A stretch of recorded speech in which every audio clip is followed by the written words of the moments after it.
On the surface, an Appalachian road cut looks boring. It just looks like plain gray stone, yet inside that stone sits a wild secret. These mountains hide the cast of a sea creature. It lived around 500 million years ago. That is a massive time gap. It reaches back long before dinosaurs existed. It even reaches back before these mountains formed. But most drivers pass these rocks every single day, so they completely miss what sits right under them. This list counts down the top 10 wildest fossils. These items show up in Appalachian rocks right now. They turn plain hills into ancient ocean floors. The scale of time here is hard to picture, but the evidence remains solid and visible today. Fact number 10. Trilobites in mountain rocks. A trilobite fossil often looks like a flat bug print, yet evidence suggests it started as a hard shell. Trilobites were three-lobed arthropods in a shallow sea. Arthropod means an animal with a hard outer shell. Many people expect fossils to be full dead bodies. Instead, many trilobite fossils are just molted shells. Molting means the animal shed its shell to grow. So one animal left many copies over its life, which means the odds of finding one go way up. Then these shells piled up on a quiet sea floor. Quiet water meant less wave crash and stirring. Next, mud covered those scattered parts fast. That quick cover protected the shell from getting smashed. Over time, the mud turned into hard rock like limestone. Later on, a massive tectonic push folded those sea layers. That push built the Appalachian Mountains over millions of years. What is wild is that the fossils survived. The rocks did not get cooked enough to erase them.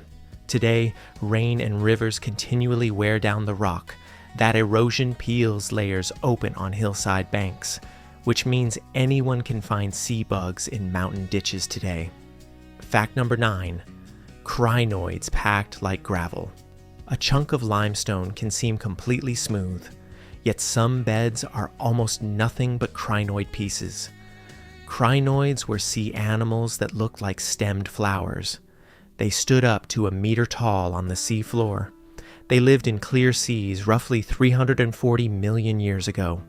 After they died, their hard plates piled up endlessly. Then storms ripped them apart and sorted the pieces. So the sea floor became a dense carpet of plates. Over time, minerals glued those tiny fragments together. That cementing process turned loose pieces into solid limestone. The result is beds that stack up to meters thick. A meter is about the height of a kitchen counter, which means that is a massive amount of dead sea life. Here's the craziest part. These marine layers often sit right under coal seams. Coal comes from ancient swamps located on land, so the same hillside holds two completely different worlds. A seafloor graveyard sits right below the swamp coal. Later, mountain building pushed and lifted these stacked layers. Today, road cuts expose them in plain daylight right now. Limestone cliffs actually hold billions of crushed sea animals. That is insane. Fact number 8. St. Cuthbert's tiny beads. A person might spot tiny discs in creek gravel. They look exactly like small craft beads or metal washers, so people assume they are just human-made trash. Yet evidence shows they are ancient animal pieces. These discs are called columnals. They stack together to build long crinoid stems. In life, soft tissue ran right through the center. That tissue left a natural hole called a lumen. After death, the soft parts rotted away extremely fast.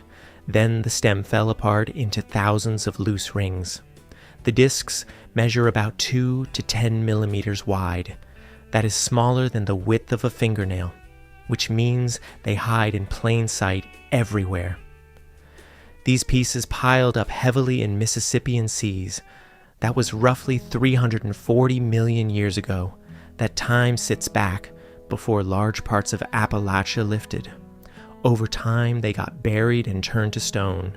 but erosion continues to release them into streams today, so anyone can grab a handful of ordinary creek stones, and they might hold pieces of a 300-million-year-old ecosystem.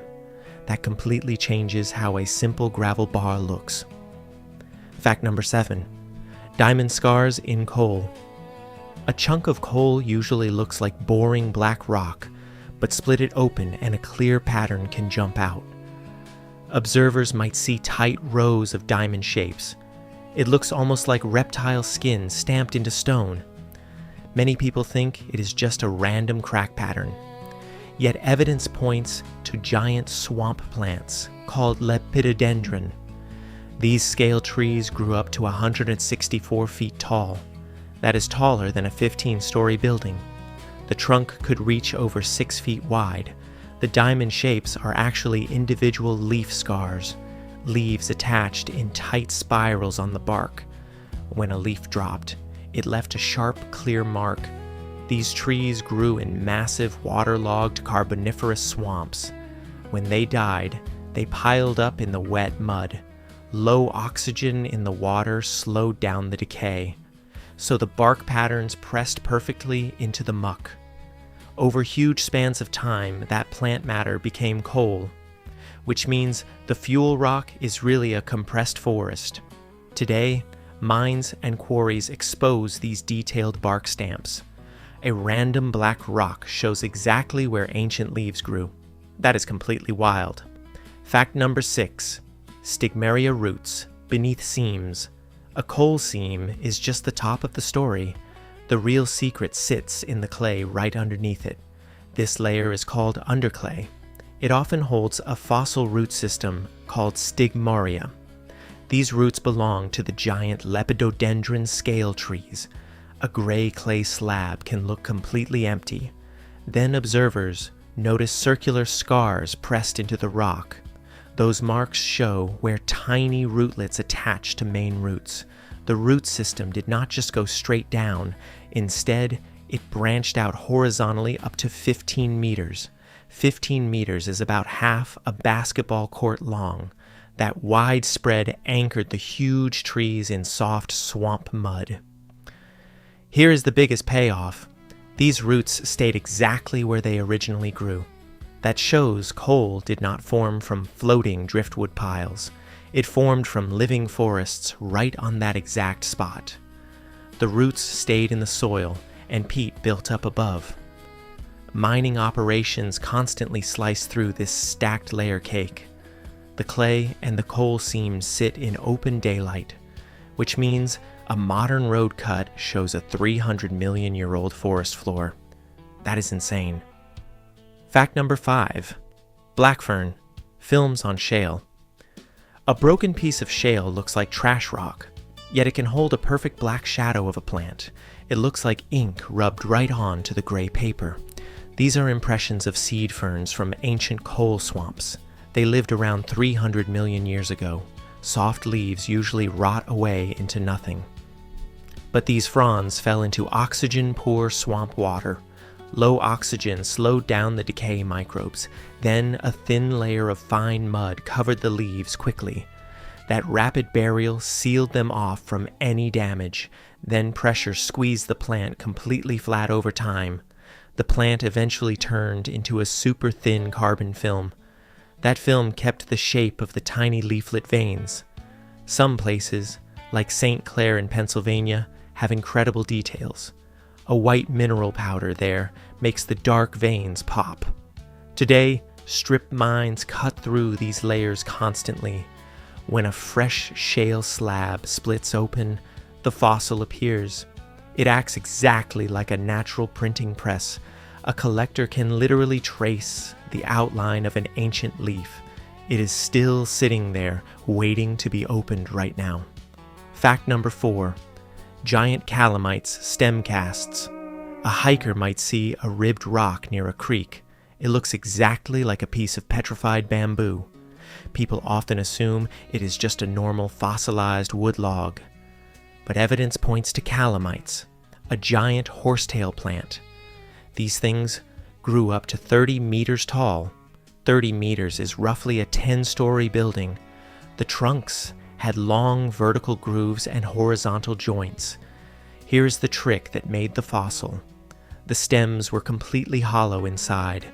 When a flood knocked them down, mud poured into the center. That mud created a perfect natural cast. The plant tissue eventually rotted entirely away, but the hardened mud core kept the grooved shape perfectly. So the rock is not a petrified tree wall. Instead, it is just the hardened mud that filled the pipe. This cast process happened all over the Pennsylvanian wetlands. Today, heavy machinery constantly exposes these ribbed rock casts. A heavy sandstone block can look like a carved pillar. It shows exactly how big these swamp plants got. That totally shifts how people see coal country rocks. Fact number 3. Ordovician Brachiopod shell beds. Limestone cuts often look like plain gray blocks, but looking closer reveals ribbed fans and hinges. These are brachiopods, ancient sea animals that look like clams. They lived around 485 million years ago. Millions of these creatures filtered food from warm, shallow seas. They reproduced in massive, dense population booms. When they died, their hard calcite shells rained down. Then powerful storms swept the sea floor and sorted the fragments. Water washed away fine mud and left thick shell pavements. The sea floor kept slowly sinking, making room for more. Over millions of years, the layers stacked meters thick. Then minerals glued everything together into solid rock. That process is called lithification. Later on, massive tectonic forces pushed the rock up. That push helped create the modern Appalachian landscape. Today, road crews blast right through these shell layers.